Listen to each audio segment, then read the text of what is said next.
of the most dramatic ways you can improve the performance of a car without complicated engineering work is by fitting better tyres. This Renault has front-wheel drive, 172 brake horsepower, top speed of 134 and best of all, a former F1 driver at the wheel, Jonathan Palmer. So let's see how fast he goes round this little handling circuit on the car's standard tyres.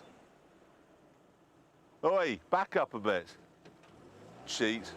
Stop. 3, 2, 1, go.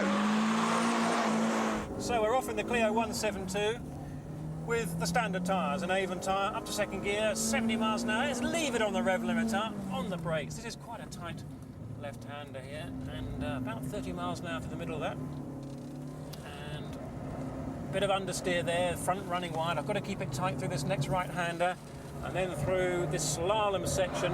Too much power for the grip of the tyres, and the front runs out wide, as is happening now. Right down to second gear, way well wide on that. More understeer again, but overall this Clio handles really well. We're keeping it tucked in tightly. There it is. And it felt pretty good. And it was pretty good. A lap of 49.42 seconds. So let's see what happens when we fit the same car with some remolds. So now off on the budget tyres. And again, we come up to the first left-hand corner. 60 miles an hour, hard on the brakes, and we turn in. Way! Well wide there. Definitely not as much grip on the front end. We missed the apex there. That'll be a little bit of time. But third gear. Let's see what happens on a faster corner. Turning in again early this time, and I have got a load of lock on, and we are all over the place. But nevertheless, let's get the car back online. And a lot of lock going on here. We are certainly seeing a bit of scrappy driving here, but then I don't have the grip. 50.6 seconds. That's over a second slower.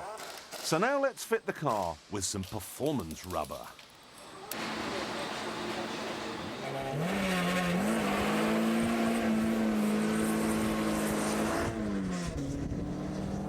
So we're now on the sports tyre, and already traction felt better off the line. So let's go into this left-hand hairpin.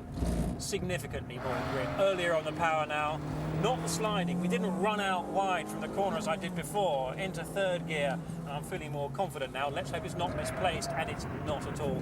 More precise, the turn-in's better, but also the grip level is higher, and I can really place the car with a lot more precision. And very little understeer at all. 48.3 seconds. That's a second faster than the standard boots and 2 seconds faster than the budget wellies. Now these are all the same size tyres, aren't they? Yes, and what's interesting is that these are all, they're 16-inch diameter, but they're also very low profile. But if you went even lower and wider, it would have even more speed on a dry track like this, wouldn't it? It would, but short of going to a motor racing tyre, you couldn't do that. We are running, all of these tyres are the lowest profile that you can really run on the road. The essence of it is, though, the more rubber on the road, the more grip you've got. Correct. And better braking. Yeah. Traction, braking, grip, all the way around. But the payoff normally is poorer ride quality. Who cares about ride? On a Clio 172, not a lot.